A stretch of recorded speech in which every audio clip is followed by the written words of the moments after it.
Hi hello friends, ഇന്ന് നമ്മൾ ഉണ്ടാക്കാൻ പോകുന്നത് കല്ലുമ്മക്ക സ്പെഷ്യൽ ഫ്രൈ ആണ്. അപ്പോൾ അതുണ്ടാക്കുന്ന വിധം നമുക്ക് നോക്കാം. ആദ്യം തന്നെ കല്ലുമ്മക്ക എടുത്ത് ഓരോ കക്കയെടുത്ത് വൃത്തിയാക്കി തേച്ച് കഴുകി 3-4 വെള്ളത്തിൽ കഴുകി മാറ്റുക. അതിനുശേഷം ആവിയിൽ വേവിക്കുക. വെന്ത് കഴിയുമ്പോൾ നമുക്ക് ഇതിൻ്റെ ഇറച്ചി പെട്ടെന്ന് തന്നെ വേർതിരിക്കാൻ പറ്റും. അതിനുശേഷം വൃത്തിയാക്കി ഇതിൻ്റെ പേസ്റ്റ് കളഞ്ഞ് 3-4 വെള്ളം നമ്മൾ പിന്നീട് കഴുകി വൃത്തിയാക്കി മാറ്റി വയ്ക്കുക. ഇനി നമുക്ക് ഇഷ്ടമായിട്ടുള്ള കൂട്ട് എന്താണെന്ന് നോക്കാം.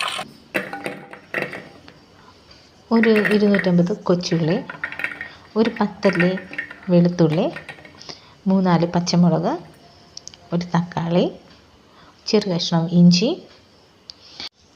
സവാള.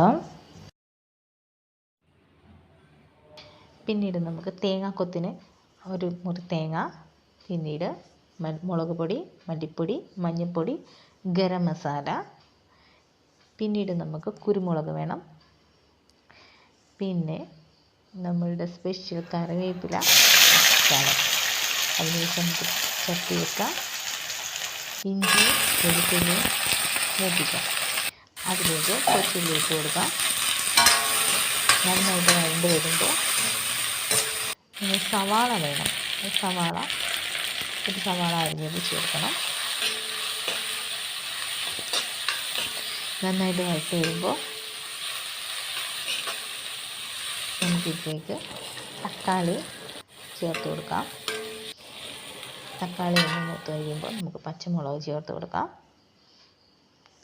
അതും മൂത്ത് കഴിയുമ്പോൾ നമ്മളുടെ ഇറച്ചി ഇതിലേക്ക് ചേർത്ത് നന്നായിട്ട് യോജിപ്പിക്കാം. തേങ്ങാക്കൊത്ത് നമുക്ക് ഇട്ട് കൊടുക്കാം. നമ്മളുടെ ആവശ്യത്തിന് ടേസ്റ്റിനനുസരിച്ച് ഇട്ട് കൊടുക്കാം. പിന്നീട് കുരുമുളക്, മുളക് പൊടി, മല്ലിപ്പൊടി, ഗരം മസാല, മഞ്ഞൾപ്പൊടി ഇത് ചേർത്ത് നന്നായിട്ട് ഇളക്കി കൊടുക്കാം. നന്നായിട്ട് തീയിൽ നമ്മൾ കറിവേപ്പിലൊക്കെ ഇട്ടുകൊണ്ട് അടച്ച് വെച്ച് നന്നായിട്ട് മൂപ്പിച്ച് ഇറക്കാം.